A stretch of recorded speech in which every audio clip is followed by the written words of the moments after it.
Hello everyone, मैं रवि रांकावत, आपका friend और इंग्लिश एजुकेटर। कैसे हैं आप सब लोग?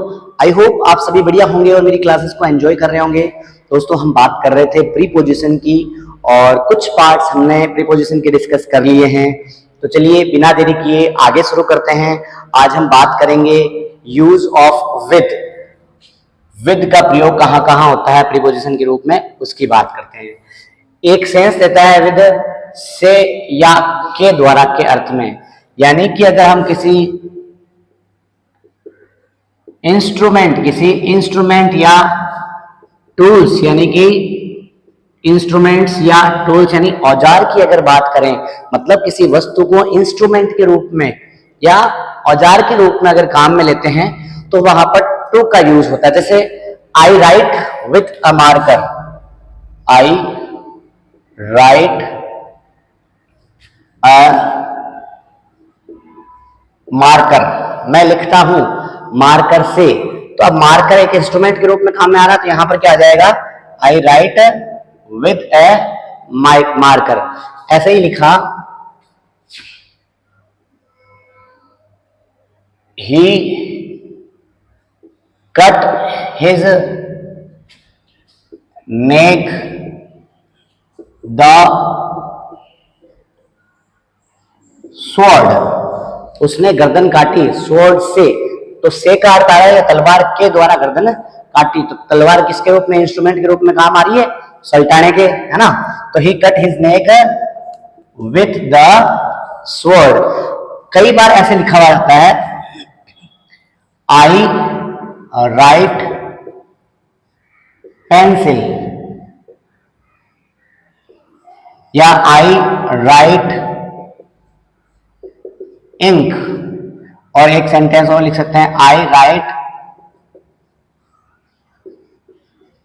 पेंसिल। तो अब डिफरेंस समझना कि यहां पर देखो पेंसिल से लिख रहा है तो इंस्ट्रूमेंट का काम कर रहा है, लेकिन फिर भी यहां पर क्या आएगा, इन आएगा। क्यों, अभी बात करते हैं। जैसे यहां पर देखो एक सेंटेंस, आई राइट इन इंक आएगा, और यहां पर आई राइट ए पेंसिल, तो यहां पर विद आएगा। तो समझने का प्रयास कीजिए, जब कोई वस्तु इंस्ट्रूमेंट के रूप में आ रही है लेकिन वो अनकाउंटेबल है, अगर उसे गिन नहीं सकते, तब तो इंस्ट्रूमेंट के रूप में क्या आएगा, इन आएगा। लेकिन मैंने यहां पर क्या कह दिया, अ पेंसिल कह दिया। यस, तो अ पेंसिल मतलब काउंटेबल हो गया। तो फिर किसका यूज होगा इंस्ट्रूमेंट के लिए, विद का यूज होगा। समझ सकते हैं, काउंटेबल हो तो विद, और अनकाउंटेबल हो तो इन का यूज होता है इंस्ट्रूमेंट के लिए। क्लियर है क्या?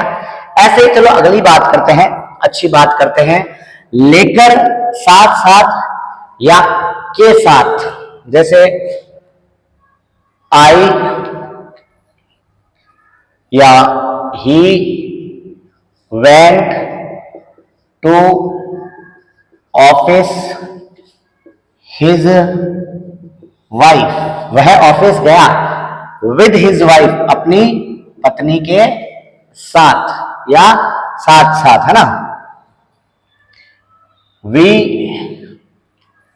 जैसे लिख सकते हैं, we go to play cricket, हम क्रिकेट खेलने जाते हैं।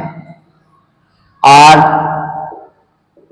फ्रेंड्स, हमारे दोस्तों के साथ, तो यहां पर क्या आ जाएगा, विद आर फ्रेंड्स, हमारे दोस्तों के साथ हम क्रिकेट खेलने जाते हैं। तो यहां पर किसका यूज हो गया भाई, विद का यूज हो गया।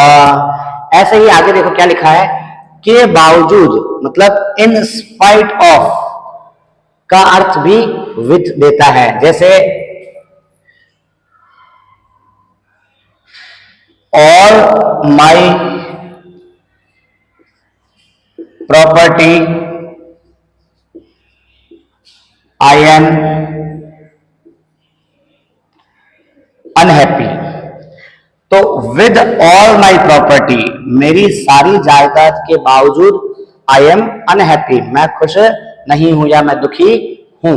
तो विद का मतलब मेरी सारी जायदाद के बावजूद भी मैं दुखी हूं। क्यों है भाई दुखी, ऐसे ही और लिख सकते हैं,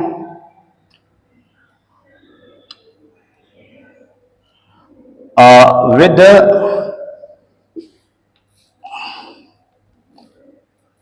ऑल हिज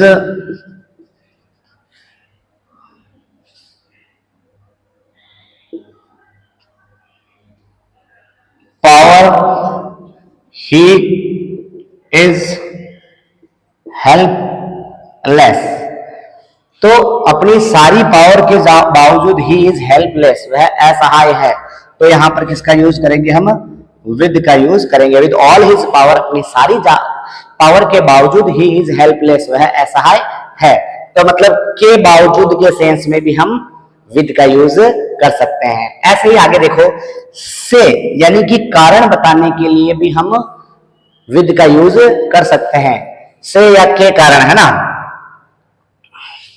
जैसे शी वॉज ट्रेम्बलिंग फियर, वह कांप रही थी। विद फियर, डर के कारण या डर से। तो से का हो गया, सी वॉज ट्रेम्बलिंग, वह कांप रही थी। विद फियर, डर से या डर के कारण, के कारण या से के अर्थ में हम विद का यूज करते हैं। ऐसे ही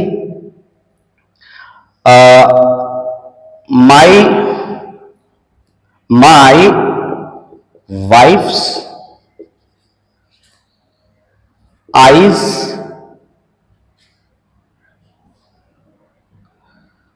वर रेड, रीड नहीं, रेड टीयर्स, मेरी पत्नी की, माई वाइफ्स आईज, मेरी लुगाई की आंखें, मेरी पत्नी की आंखें लाल थी। विद टीयर्स, आंसुओं से या आंसुओं के कारण लाल थी। यस, ऐसे ही ये यूज हो गया अपने से या कारण को बताने के लिए विद का यूज हो गया। ऐसे ही सेपरेशन यानी कि अलग होने के सेंस में भी हम किसका यूज कर सकते हैं? विद का यूज कर सकते हैं। जैसे he is parted his wife, parted अलग होना, तो he is parted with his wife, वह अपनी पत्नी से अलग हुआ, अलग होना, पार्टेड विद साथ में आता है ना। ऐसे ही एक और एग्जांपल लिख सकते हैं, राम हैज या राम हैड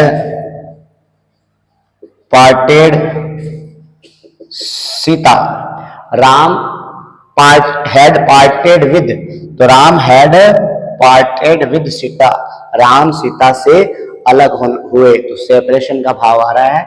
तो दोस्तों ये हुआ हमारा विद का यूज। तो चलिए आगे कुछ और यूजेस की बात करते हैं विद की। जैसे विद का यूज तरीका या मैनर को बताने के लिए किया जाता है। जैसे the soldiers fought courage, soldiers लड़ते हैं साहस से। तो लड़ने का तरीका क्या हो गया? With courage. यस, ऐसे ही the students are sitting patience, the students are sitting with patience, विद्यार्थी बैठे हैं धैर्य के साथ। तो पेशेंस का विद पेशेंस आ गया, मतलब धैर्य के साथ। विद करेज मतलब करेज के साथ।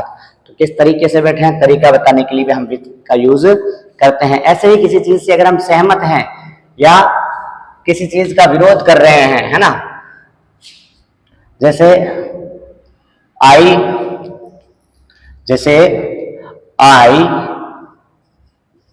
एग्री यू, मैं सहमत हूं, तो I agree with you. Yes, अब विरोध की बात करें, जैसे example they were fighting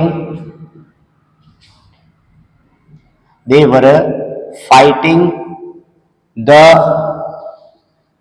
enemies, वो लड़ रहे थे दुश्मनों के साथ, साथ में मतलब यहाँ पर दुश्मनों के विरोध में लड़ रहे थे, तो they were fighting with the enemies। तो से सहमत या विरोध की बात अगर करते हैं तो भी हम with का यूज करते हैं। अगर समझिए एग्री, अगर किसी पर्सन से हो तो विथ, और एग्री किसी थिंग से हो तो टू का यूज होता है ना। I will agree with you और I will agree with this proposal, मतलब किसी वस्तु की बात, किसी वस्तु से या किसी बात से सहमत है तो टू का यूज होता है, और अगर किसी व्यक्ति से सहमत है तो विद का यूज होता है। यस, ऐसे ही किसी चीज की गुण या विशेषताएं बताई जाए तो भी हम किसका यूज करते हैं, विद का यूज करते हैं। जैसे girl blue eyes was dancing there। A girl with blue eyes, नीली आंखों वाली एक लड़की, was dancing there, वहां नाच रही थी। तो उसका गुण क्या है, नीली आंखों वाली है, तो गुण बताने के लिए भी हम with का यूज करते हैं, है ना। जैसे a man one hand caught the thief। a man with one hand, एक हाथ वाले एक व्यक्ति ने caught the thief, चोर को पकड़ा। तो यहां पर विशेषता क्या है, एक हाथ वाला, है ना। तो गुण बताने के लिए भी, है ना, with one eye, with one hand, है ना, with the quality, तो गुण बताने के लिए हम with का यूज करते हैं। कुछ फिक्स फ्रेजेस हैं जैसे quarrel with, contented with, satisfy with, इनके साथ with का यूज किया जाता है, फिक्स यूज होता है ना। I am satisfied with you, मैं तुमसे सहमत हूं, या contented with you।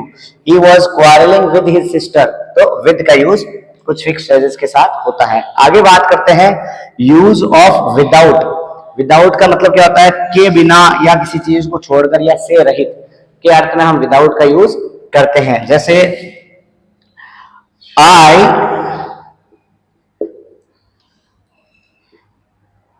Cannot leave you, I cannot leave without you, मैं तुम्हारे बिना जी नहीं सकता, थारे बिना जी नहीं सकता, तो I cannot live without you. One, जैसे वन कांट लिव ऑक्सीजन, कोई भी जी नहीं सकता, तो विदाउट ऑक्सीजन, बिना ऑक्सीजन के, है ना। तो ये क्या हो गया, विदाउट का यूज हो गया। ऐसे ही अगर हम यूज करते हैं, मान लो विदाउट डिले, तो विदाउट डिले का यहां क्या मतलब होता है, विदाउट डिले का मतलब होता है गो विदाउट डिले, मतलब शीघ्र। विदाउट डिले का मतलब क्या हो जाएगा, शीघ्र या जल्दी। और ऐसे ही विदाउट डाउट कहीं पर आ जाए, विदाउट डाउट, बिना संदेह के, तो इसका मतलब क्या हो जाएगा, निश्चित रूप से, या हम कह सकते हैं सर्टेनली। तो दोस्तों ये बात हुई अपने आज विद और विदाउट की। अगले वीडियो में हम कुछ और प्रीपोजिशन की बात करेंगे। अगर मेरा वीडियो पसंद आया है तो लाइक कीजिए, शेयर कीजिए और सब्सक्राइब कीजिए। और अगर कोई बात समझ में ना आए तो कमेंट करके मुझसे पूछिए, मैं निश्चित रूप से आपके सभी कमेंट्स का जवाब देने का प्रयास करूंगा। Thank you so much everybody.